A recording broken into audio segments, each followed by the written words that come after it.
Avec comme question fondamentale, la croissance démographique du pays, alimentée par l'immigration, nuit-elle à l'accès au logement, l'accès aux services? Bref, notre fameuse capacité d'accueil est-elle atteinte, voire dépassée? Et en même temps, il y a une pénurie de main-d'œuvre. On a besoin de monde pour combler les emplois vacants, soutenir l'économie qui, elle, est en croissance. Donc, le lien entre immigration et logement est de plus en plus fait, ou le lien entre augmentation de l'immigration et pénurie de logement est de plus en plus fait. Et voici ce que Justin Trudeau a répondu là-dessus ce matin. Il y a vraiment deux options. Bien, on réduit de façon massive nos cibles d'immigration, ce qui va faire mal à la pénurie de main-d'œuvre, à la croissance économique, ou bien on trouve une façon de bâtir beaucoup plus de logements plus rapidement. Et c'est à ce niveau-là, parce que c'est quelque chose qu'on a déjà fait en tant que pays, c'est quelque chose qu'on est en train de faire pour pouvoir continuer d'avoir un pays croissant et prospère. OK. C'est intéressant, parce que regardez ces courbes-là. M. Trudeau nous dit on a le choix de réduire l'immigration ou d'accélérer la construction de logements. On veut bien, mais regardez cette courbe-là, à droite, là. La croissance de la population au pays, extrêmement rapide. Elle est mise en chantier. Il y a même une baisse depuis quelques mois de mise en chantier. Donc, les courbes, elles ne sont pas en train de se rejoindre. Elles sont en train d'aller dans des sens opposés. Françoise, vous pensez quoi de la réponse du premier ministre? Effectivement, c'est intéressant. On se rend compte qu'on ne peut pas régler avec des platitudes puis des phrases toutes creuses et toutes préfabriquées. Je regarde, là, la croissance démographique, c'est partout, hein. Là où je suis présentement, en Floride, 30% d'augmentation de la population depuis la pandémie.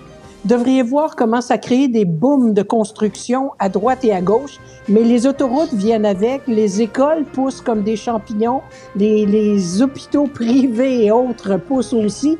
Alors, tout est conçu parce qu'on a une vision d'ensemble. Mon inquiétude au Canada, c'est qu'on regarde ça, t'es où pour un arrêt de cette immigration à haut taux, pour te concentrer sur peut-être créer du logement. C'est comme ça on n'est pas capable de tout faire en même temps au Canada. Pendant qu'on va discuter, là, à n'en perdre haleine, on réglera pas grand-chose. On va avoir moi je suis pro-mathématiques de Pierre Poilievre versus mais il y a la pénurie de main-d'œuvre. Au nombre de personnes qui sont entrées au Canada, les amis, vous pensez pas qu'on pourrait les former pour essayer de les placer dans ces créneaux de pénurie d'emploi? Il me semble qu'on est capable. Mais ça leur donne pas plus de logements, ça, François? Non, mais ils sont tous dans la rue? Quand je regarde votre tableau avec des fois, c'est qu'on a l'impression que ces gens-là rentrent puis ils n'ont pas de place. Quand on sait comment ils doivent entrer au pays comme immigrants, c'est très différent des travailleurs temporaires, par exemple, ou peut-être que des employeurs devraient avoir à garantir qu'ils ont un endroit pour ces gens-là pour qu'ils puissent rester. Puis par endroit, je parle d'un endroit décent, pas un étable où tu les parques, tu les stationnes une dizaine par chose. Alors, il va falloir comme un petit peu plus de vision puis de voir en quoi une solution plutôt que l'autre va aider. Par ailleurs, il faut faire attention à la construction. Puis je vais arrêter là-dessus, mais la construction tout azimut, n'importe comment, là, sans aller selon les codes, on saura s'en reparler si on est encore en nombre dans 10 ans, dans quel état ces constructions-là seront à ce moment-là. C'est pas un problème facile, mais arrêtons d'être aussi c'est ça ou c'est ça, puis c'est rien d'autre. Mais ce qu'on entend, c'est que c'est difficile aussi de faire lever de terre des projets dans les municipalités, notamment. Il y a comme une bureaucratie ou toutes sortes de réglementations qui retardent les... C'est ça. Le code du bâtiment, c'est une chose, mais les permis, ainsi de suite. En tout cas, Jean-François, M.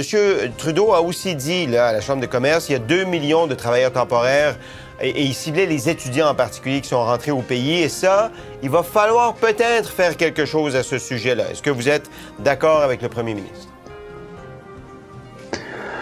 Écoutez, c'est quand même affligeant à ce point du débat que le premier ministre continue à dire des choses creuses, comme dit Françoise, mais fausses.